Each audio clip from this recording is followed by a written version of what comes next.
H3 Music. You gotta be kidding me! Sports. Yay. It's insanity.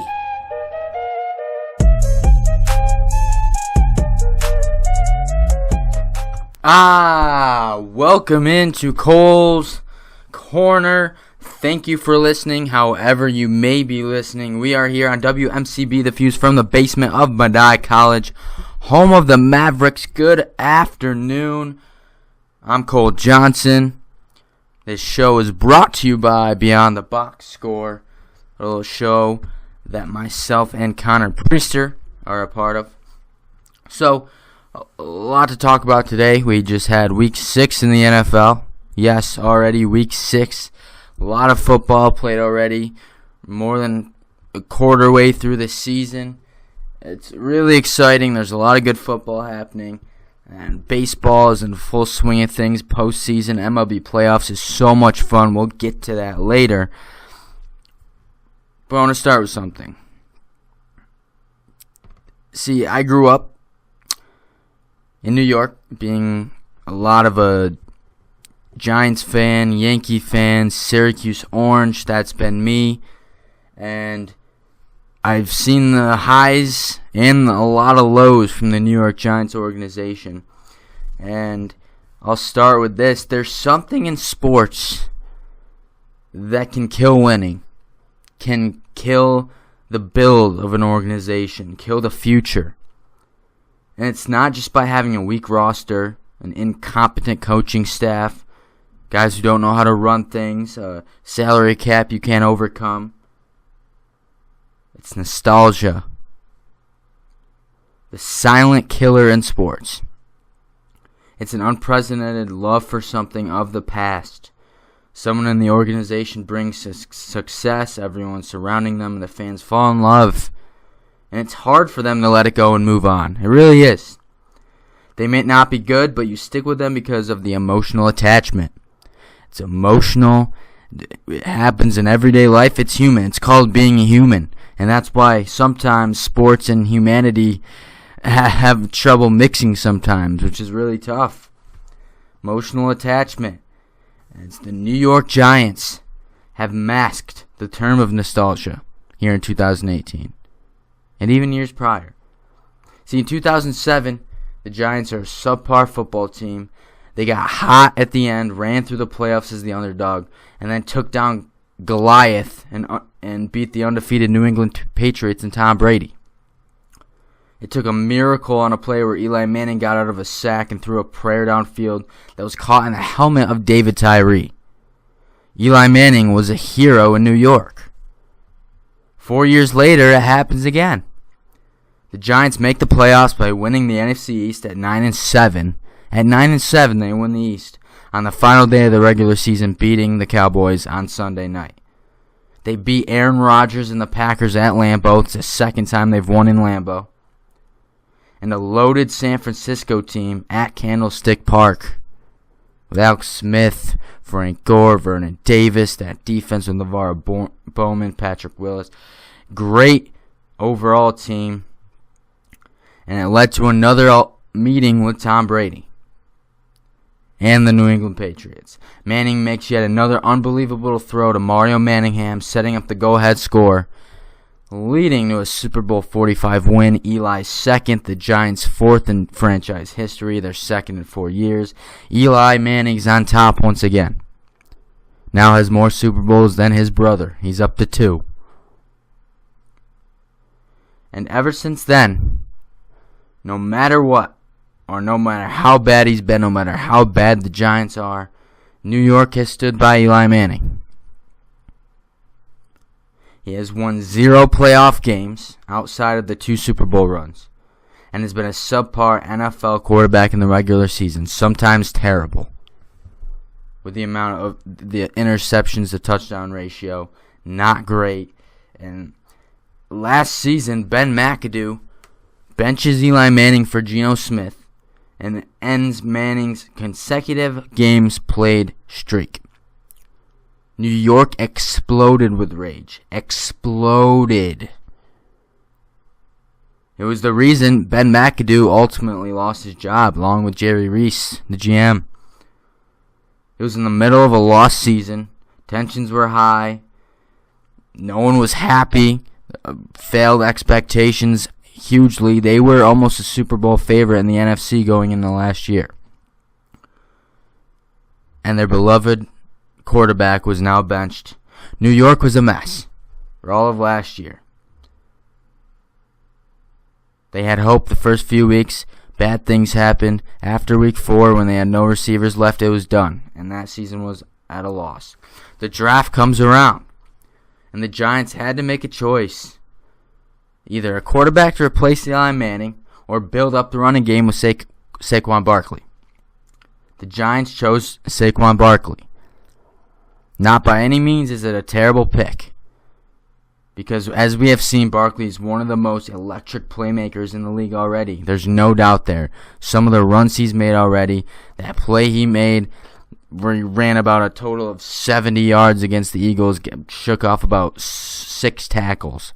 Unbelievable. The problem with the Giants is that by not drafting a quarterback, it leaves them with Eli Manning, and they had nothing to do about Eli Manning.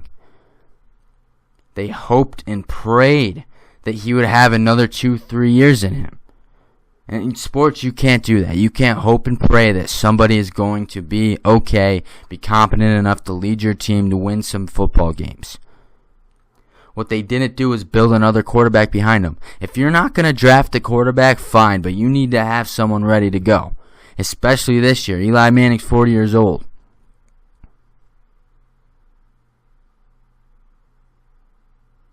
They have an emotional connection, which is great.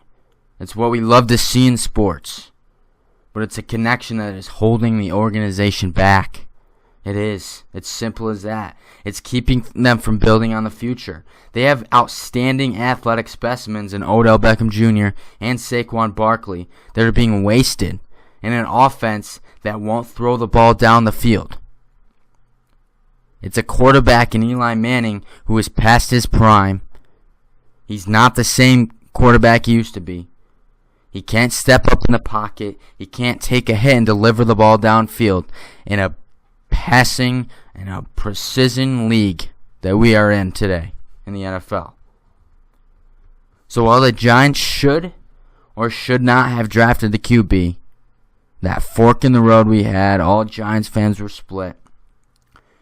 Either way, if you don't take a Sam Darnold, a Josh Allen, you don't take those guys, you need to have a quarterback on hand ready to play, because Eli Manning is not the quarterback he used to be. And it is detrimental to this organization right now because the Giants are holding on to Eli, and it's just killing them. You have to let go of these emotional connections. It's tough. I understand it's sports. In sports, you can't have that emotional connection, that nostalgic feeling. When it's time to move on, you have to move on or you're going to be stuck. And it's what we're seeing in Oakland right now. The Oakland Raiders went back to get John Gruden after being out of the league for 10 years in the booth for Monday Night Football. They say, oh, let's go get him. And they go and get John Gruden. Well, look where the Raiders are at, in the same position as the Giants. They're 1-5. They're stuck. They have nowhere to go. So while Giants fans, whatever side you're on about who you picked in the draft, you still have Saquon Barkley, an unbelievable talent. But while Sam Darnold will be developing in the same city and winning games in the same stadium as a Jet for years to come, he'll be winning games in MetLife. And the Giants may have missed an opportunity. Eli Manning will and should live on in the hearts of New York. There's no doubt about that. But you have got to move on sometimes. And one thing you cannot do with sports is have too much emotional attachment. It doesn't work. The Giants simply bit the nostalgic bug, and they're stuck. They're stuck in the mud, nowhere to go. and they just have to wait it out. It's one of the toughest things to do in sports, is just wait a season out. It's not fun. It gets messy. You're not excited to watch your team play. And that's what the Giants have run into, which is a problem being one of the biggest markets in the NFL. It doesn't help anybody. For sure doesn't help themselves and Eli Manning. So, let's go through some headlines from the weekend. So, just mentioned, talking about the New York Giants, the Eagles back to form. They look like the Philadelphia Eagles that we saw last year. They did. Carson Wentz looked good. Big win at the Giants in the Meadowlands on Thursday night. Saquon Barkley shined. The rest was not so good for New York. Pittsburgh survives in Cincinnati, a big road division game. A game winner from Big Ben to Antonio Brown with 10 seconds to go. They shut up the Cincinnati crowd. They take a big game there, since he was that close to going 5-1. Andrew Luck versus Sam Darnold in New York at MetLife Stadium. You know, everyone compared Sam Darnold to kind of an Andrew Luck when he first came up, when he was playing at USC. And this was the first chance to look at it. And I think a lot of people are right. They do have similar qualities. And this week was the battle, Luck versus Darnold, and Sam I Am wins. Andrew Luck threw 4 picks. Not good. Jets go to 3-3. They're surprising some people. Nathan Peterman ruins the day once again for Buffalo. Josh Allen goes down with an injury. UCL, it says he may need surgery. Tommy John, if that's the case, he's going to be out for a chunk of next season along with the rest of 2018. Leaving the way for most likely Nathan Peterman and the rest of the way, who came into the game on Sunday in Houston with a tie game. He did throw a go-ahead touchdown. Give him that. But in crunch time, tie game, 2 minutes left, you throw a pick 6 and you just fall back into the Nathan Peterman we all know. Sunday night, best game of the year so far. It was a huge battle. Mahomes and the Chiefs, the young boy wonder, versus Brady and the Pats, the GOAT, father time of quarterbacks, Tom Brady. It was back and forth, highly efficient both ends. Offenses were outstanding. It was highly entertaining. Perfect venue for a Sunday night in Foxborough, along while there was another across the city going on, the Boston Red Sox playing baseball game. It was a great game. A 75-yard electric touchdown to the fastest man in football, and Tyreek Hill to tie the game. And then Tom Brady just takes over, drives the team down the field, uses Gronk for a big reception, and they win that one. And is that an AFC title preview? That's the real question. And it's very interesting to see how that plays out. Monday night didn't disappoint either, like it was expected to.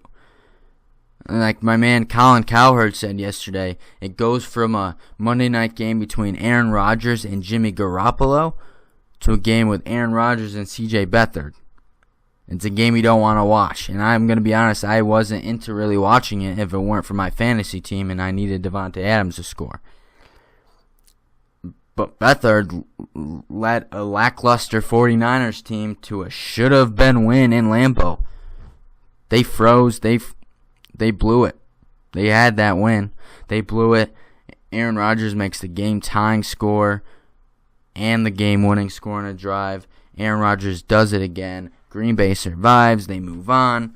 And that's it. It was an interesting Monday night game. And the 49ers have put up some good fights this year. Despite losing Jimmy Garoppolo for the season, C.J. Beathard has led this team to a couple of wins they should have had. Like against the Chargers last week, and now the Packers. They're right there. They have some pieces. We'll see how that plays out and what really effect they are going to have missing Jimmy Garoppolo. So with that, those are your hot take headlines.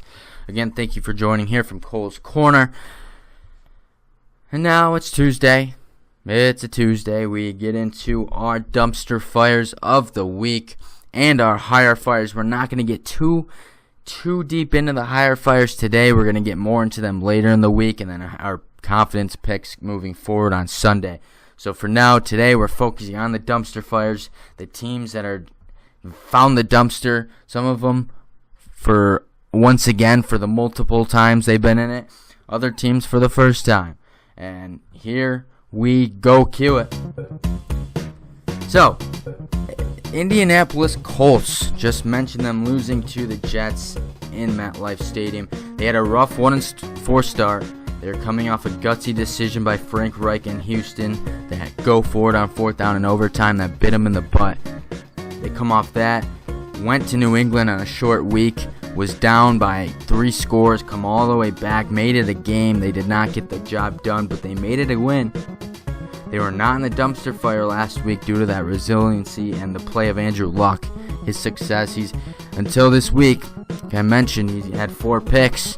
Andrew Luck, still one of the best quarterbacks in the league, and if things can smooth out in Indianapolis, he still has a bright future ahead of him.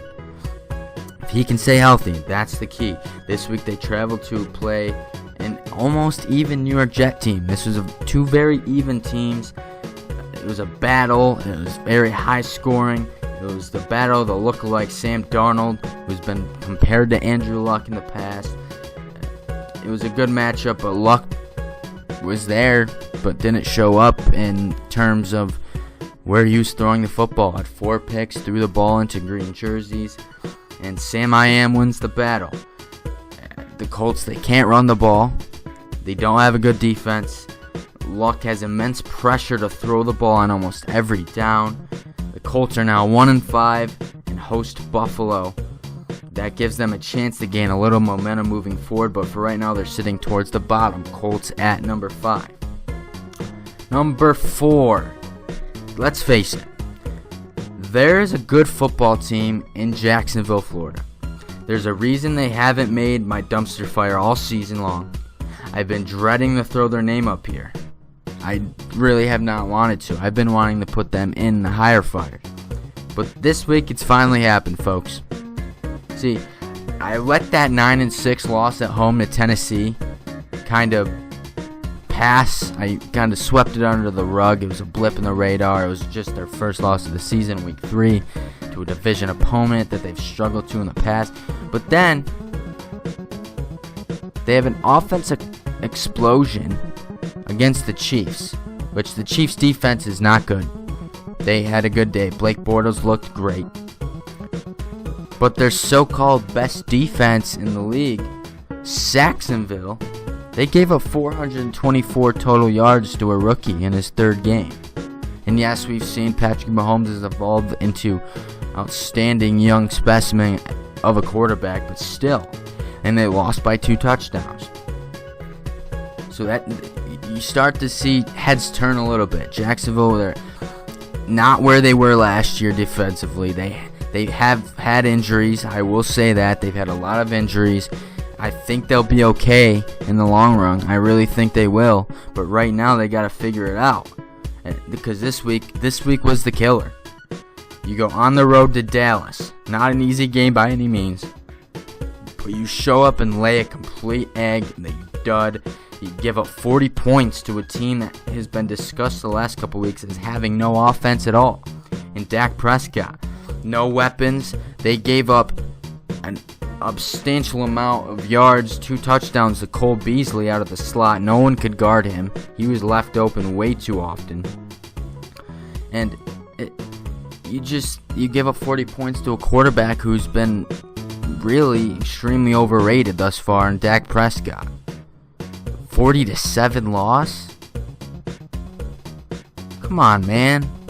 Come on, Jacksonville. Now they have a tough division game versus Houston on Sunday, followed by the defending champs in the Philadelphia Eagles, who are looking better each week. They're getting back, and they have to figure it out now before they find themselves battling for that AFC South crown at the end of the year, wishing they didn't lose 6-9 9-6 to a Tennessee team and let up 40 points to a Dak Prescott offense. Jags at 4.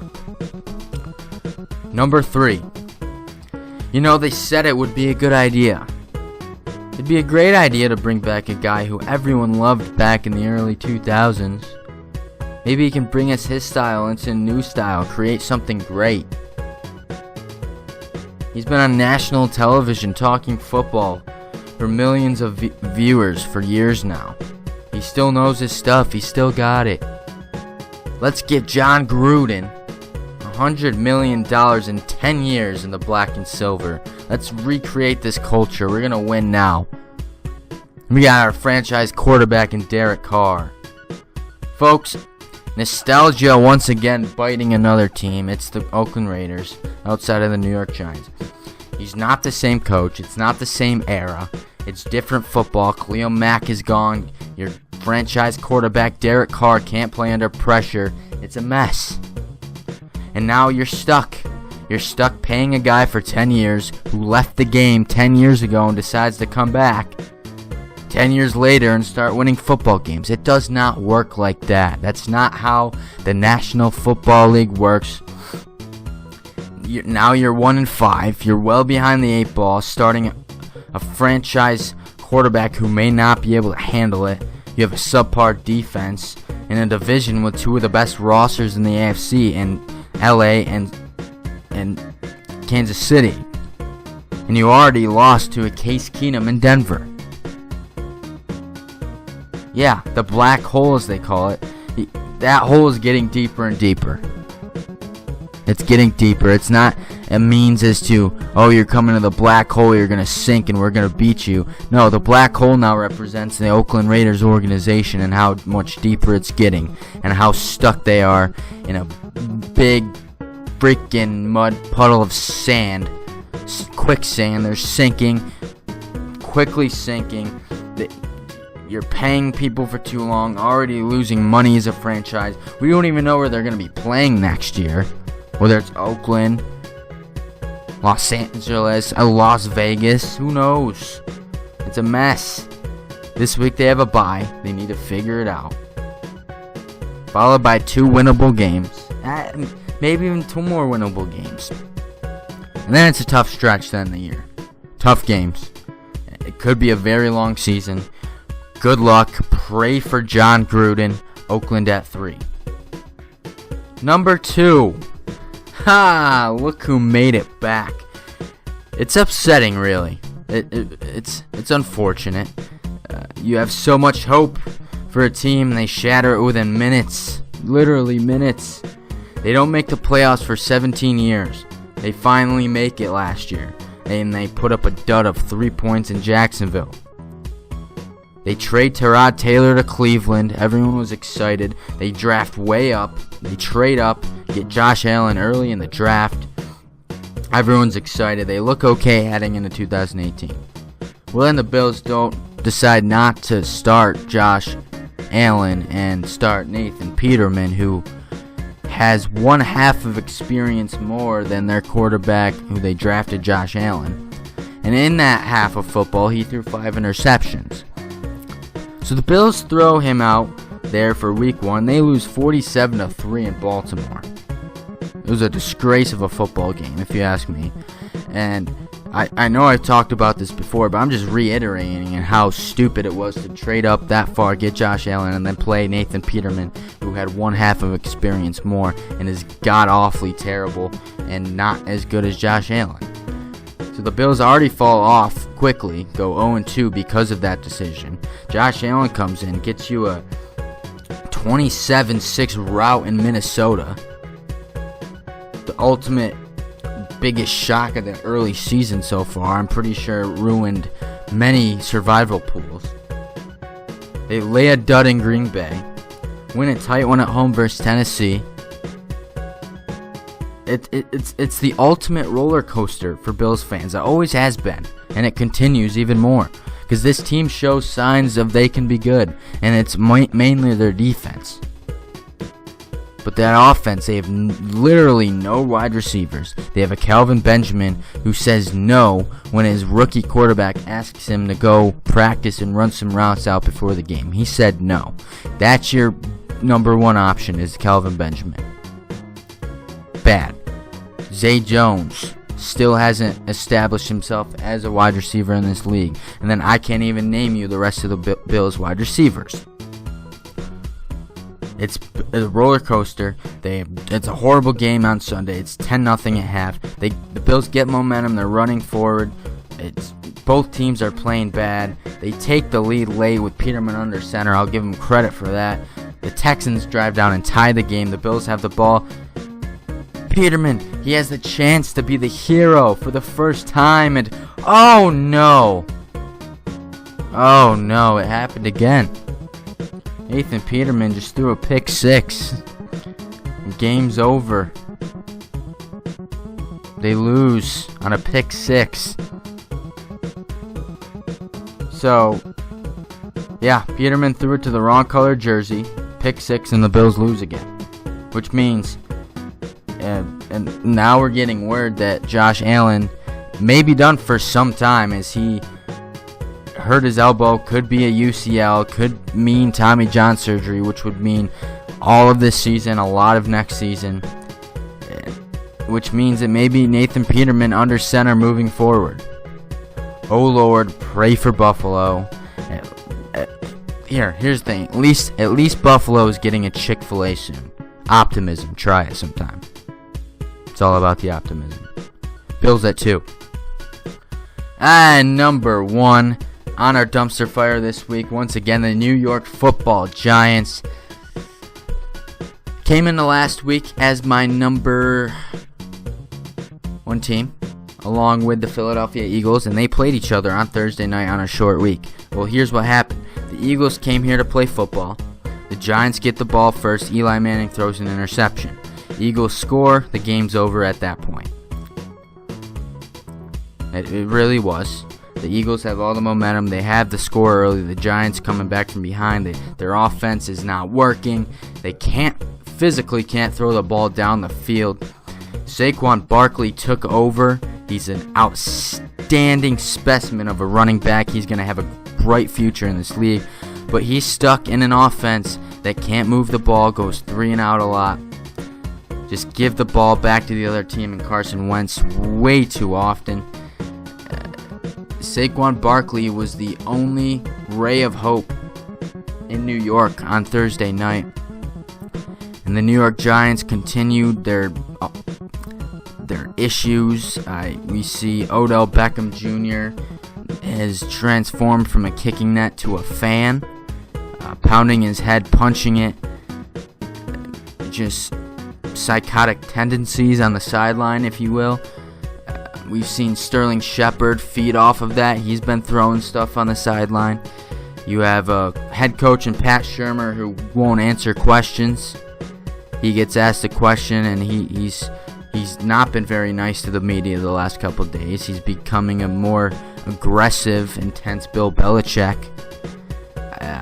And then you have your quarterback in Eli Manning, who I opened the show with and said how New York has been too nostalgic, got that emotional attachment to Eli Manning.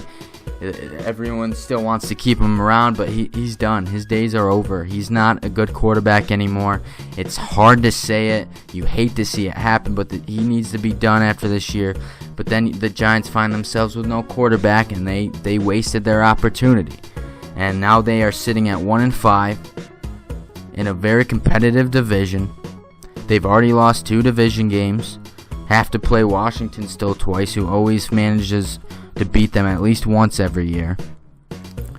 And now they head on Monday night to play an Atlanta Falcons team who has scored over 25 points in every single game except week 1, especially on their home turf, where every game there has seemed to be a shootout. But the thing is, the Giants don't have the offense. Let me correct you, they have the offense to do it, they just don't use it. Eli Manning can't step up in the pocket and make a throw. They don't throw the ball downfield to their playmakers. It's a mess. The Giants need to figure it out. It's going to be a longer season than last year was, which was painfully dreadful.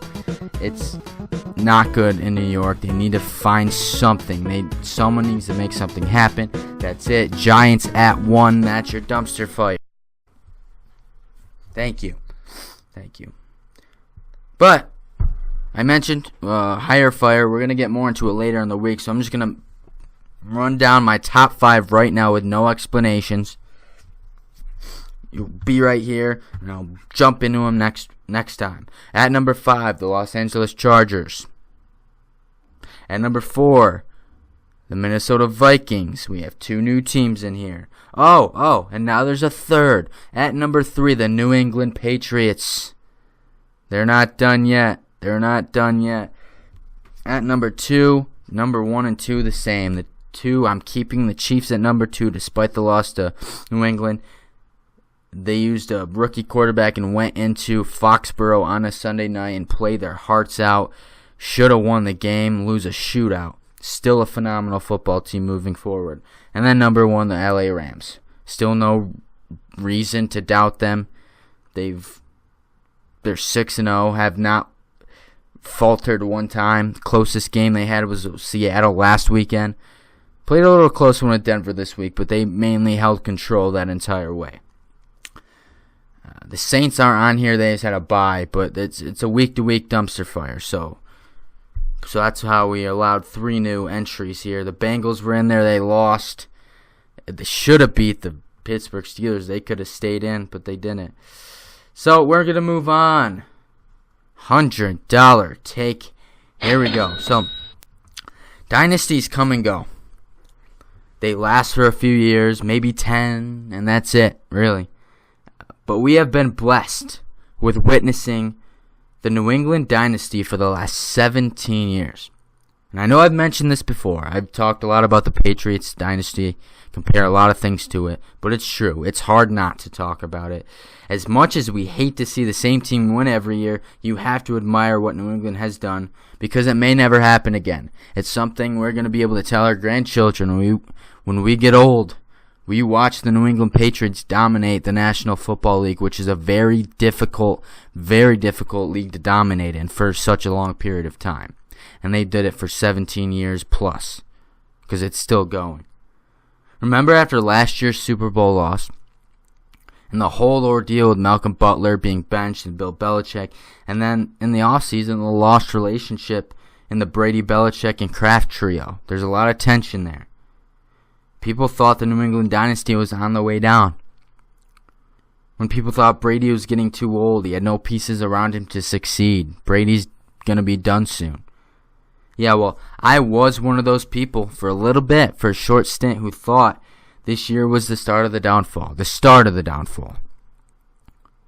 And it sort of looked that way after week 3. This team started 1-2.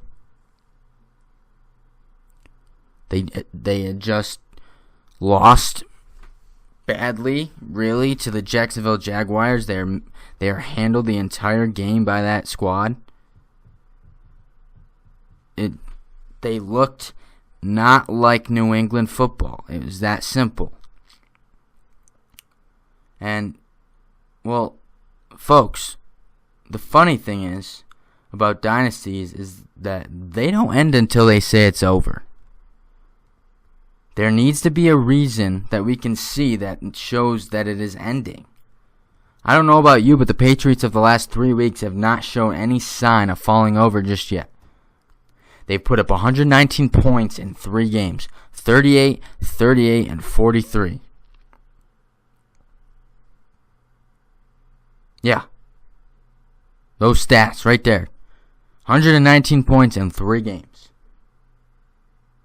The game on Sunday night versus the Chiefs didn't show any signs of slowing down. They went to battle against a superb Chiefs team offense.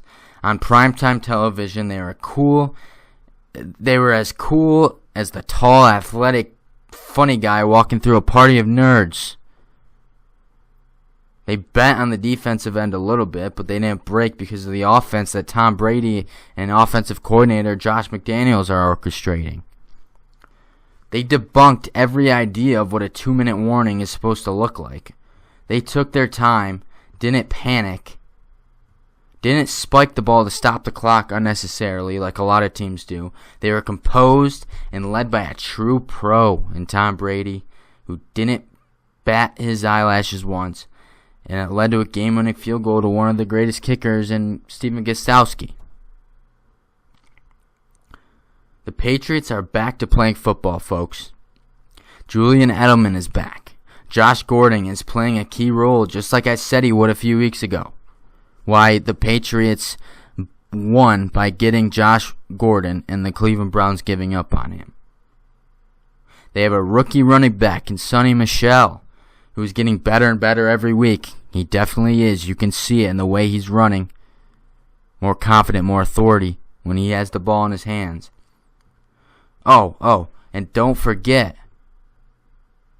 that Tom Brady is a 41-year-old quarterback who is playing better than he ever has before.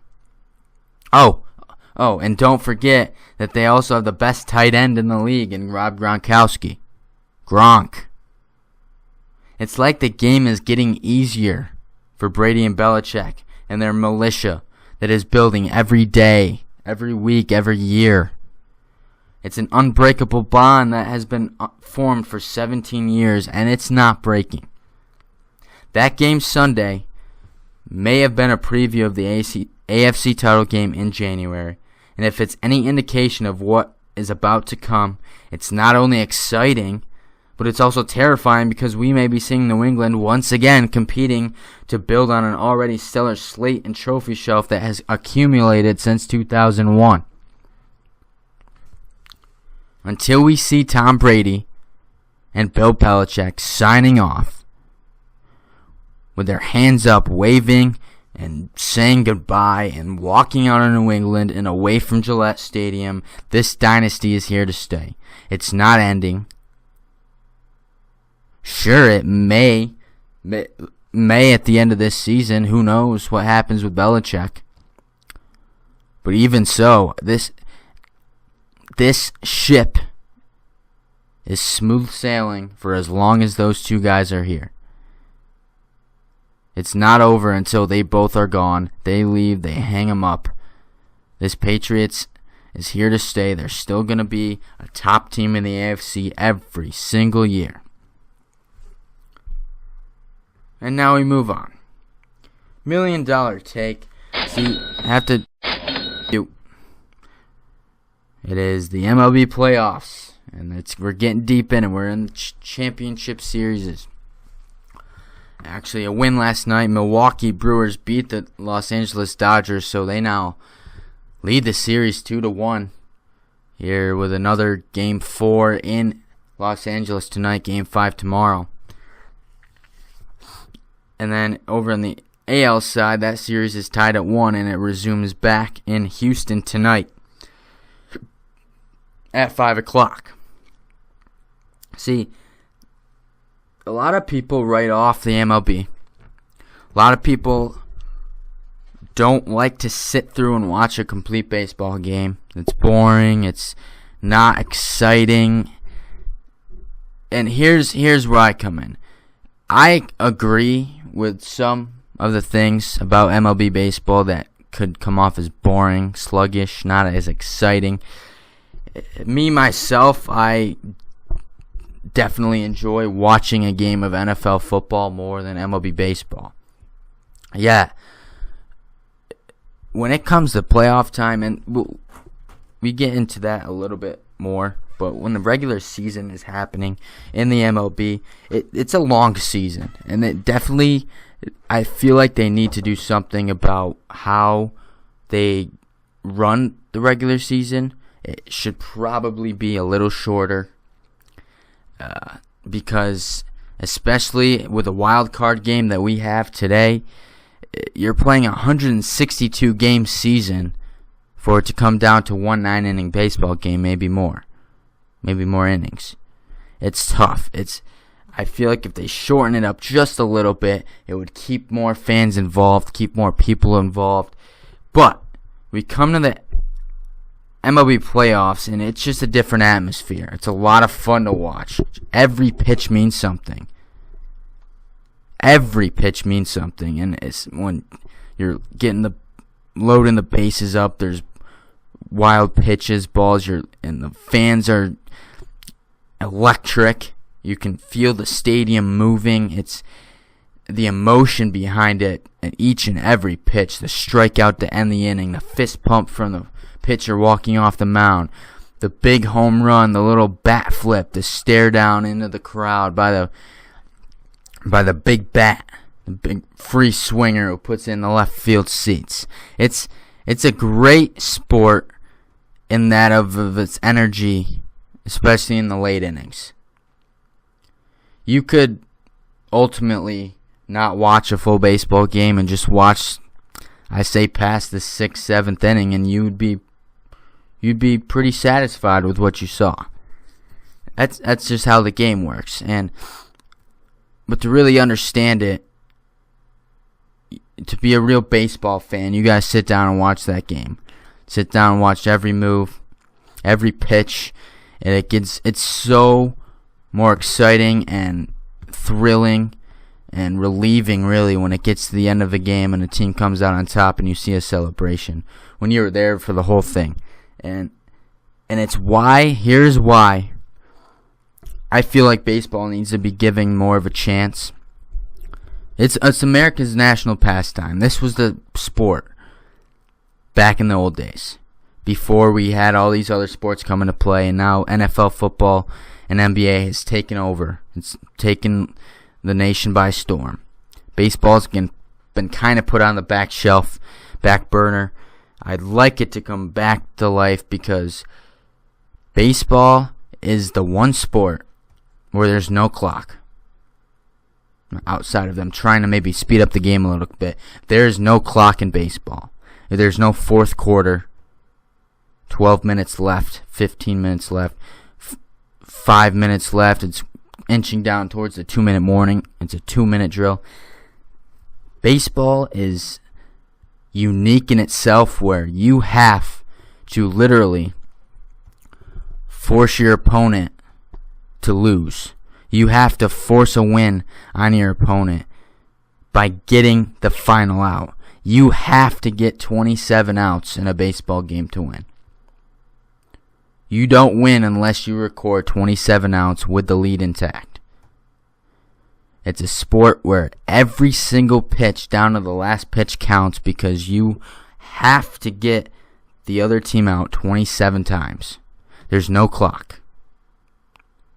You can't go ahead and then just waste time, let the clock run out, and not do anything. You have to treat every single pitch like it's something, like it's the last pitch of a World Series, like it's the shot, a 3-point shot to win the NBA title, and it's like a field goal to win the Super Bowl. Every pitch is like that, from the first pitch through even past the 4th, 5th inning on. Every pitch matters, and it's why baseball is such a great sport. It's outstanding. And just the immense pressure upon the pitcher and the hitter. It's a one-on-one matchup. Who's going to throw it harder? Who's going to guess the pitch right? Who's going to swing through that 98-mile-per-hour fastball up in the zone to end the game? It's you versus me, the hitter versus the pitcher, getting that final out with no clock. There's no time up on the big screen. It's balls and strikes. Who's going to get on base? Who's going to score the run and win the game? Baseball. Give it a try. Watch this postseason. It's going to be outstanding. I can already tell you at least one of them is going to go 7 games, as I hope it would. And the World Series could not, if not maybe better. The last 2 World Series have definitely brought baseball ratings up. We've had 2 straight 7-game series, which is incredible. Incredible. Since 2011, there was only We had 2001, 2002. We had back-to-back years. Then the next one wasn't until 2011, and then we had to wait again until 2016 and 17 to get that Game 7 in. The last two World Series and playoffs in general have been outstanding. I can't wait for it to continue. Please watch some baseball. Cooler Fool of the Week, and no big surprise here. Somebody that has been on it several times before, Jalen Ramsey. I mentioned Jacksonville. They're in the dumpster fire for me this week. They lose 40-7 in Dallas. Jalen Ramsey was asked questions about the loss to the Cowboys in a post-game interview with some reporters. His response to every single question was, I don't know. I'm not sure. He would not give an answer. See, here's my problem, and you already know where this is going. He's a fool for this. He's an absolute fool. See, I don't have a problem talking trash. I think it's a part of the game. It really does bring people in. It draws people's attention. It makes for good matchups when they happen. When you're talking trash to someone and you play them that Sunday, it brings eyes in. It makes them look and watch you guys. It's part of the game. And I've always said it, if you can back up your trash talk, go ahead. There's guys that trash talk and can't back it up, and they're irrelevant. Jalen Ramsey can back it up. He has proved himself to be one of the best corners in the league. But if you're going to talk trash, just like backing it up on the field, you have to be able to answer questions after a big loss.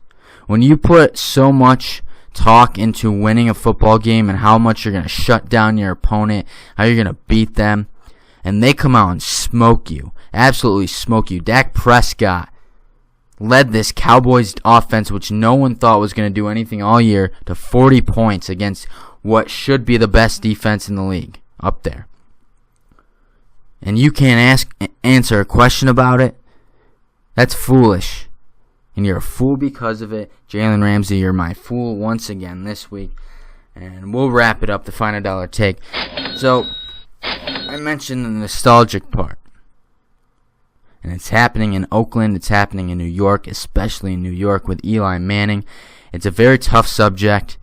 There's something in sports that we love to see. And that is the connections we get from them. The emotional attachment that I mentioned.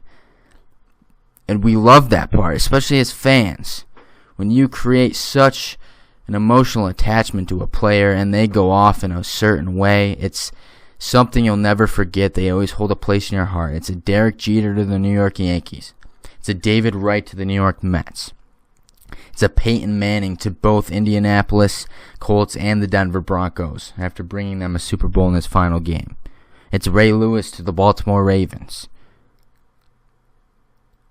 It's stuff like that that makes sports so special. But at the same time, there's a line. And you cannot let emotional attachment and nostalgia take over you. And it's what the New York Giants have done. They have given Eli Manning too much time. They've given him enough time to be the man in New York. He has been since 2004. He brought the Giants immense joy in 2007-08 and in the 11-12 season. 2 Super Bowls, both against Tom Brady and the Patriots. And there's no mark you can stamp that's gonna overwrite the fact that Eli Manning led 2 Super Bowl runs and wins and beating the best franchise we've ever seen in sports in the New England Patriots. And he did it twice to maybe the best quarterback of all time. And that's why it's so tough. Eli Manning can be put down in the hearts of New York fans, but when it comes to a lack of play, you have to move on. The Giants probably should have drafted Sam Darnold as their quarterback at number 2 last year draft. That would have them fine moving forward. Yes, they would not have Saquon Barkley, but they'd still have Odell Beckham Jr. They still have Sterling Shepard. They still have Evan Ingram at tight end. They could find another running back moving forward. There's still a couple ones coming up in this year's draft. The Giants missed an opportunity. They decided to go with Saquon Barkley, and that's okay. But if not, you have to be sure that Eli Manning is ready to go moving forward. You have to be sure you have a guy behind him who can step up and play and win games, which they don't. So in essence, the Giants missed drafting a quarterback for the future and are stuck with Eli Manning in 2018, where the Giants are going to have a suffering year, another horrible losing season, and they're going to be put in a position where they're going to have to decide who to draft again next year, and it's going to have to be a quarterback. They have no choice this time unless they make some kind of trade and get a quarterback. So this emotional attachment has left the Giants behind the 8 ball, and they, after 2 years ago going 11-5, losing in the playoffs in that Miami boat incident with Odell Beckham, Sterling Shepard and company, the Giants have won 4 games since then. They lost the playoff game against the Packers. They went 3-13 last season, and they sit at 1-5 right now. They've gone 4-19 since the boat trip incident in Miami, and it's falling apart. They're stuck. Eli Manning is stuck there. He is not playing good football. He cannot step up and throw the ball in the pocket in a precision league. It is a precision passing league, and Eli Manning is not right there anymore. He's one of the most hardest working, successful in some ways, and just a guy who never opened his mouth about it. Was always the quiet. He never made a story of himself. Great dude you'll ever meet in professional football. But there's a time and a place, and it's the time for Eli Manning to go, and the Giants missed an opportunity to end that last season, and now they're going to pay for it. Unfortunately, when you get too attached, you're going to pay for it, and the Giants are going to be put back a couple years, and just hope to God they don't waste that talent, Odell Beckham Jr. and Saquon Barkley. They need to figure it out. It's just an unfortunate circumstance in New York, and that's it for today. Thank you for joining. This was Cole's Corner. I'll be back later in the week and next week. Have a lovely day. H3 Music.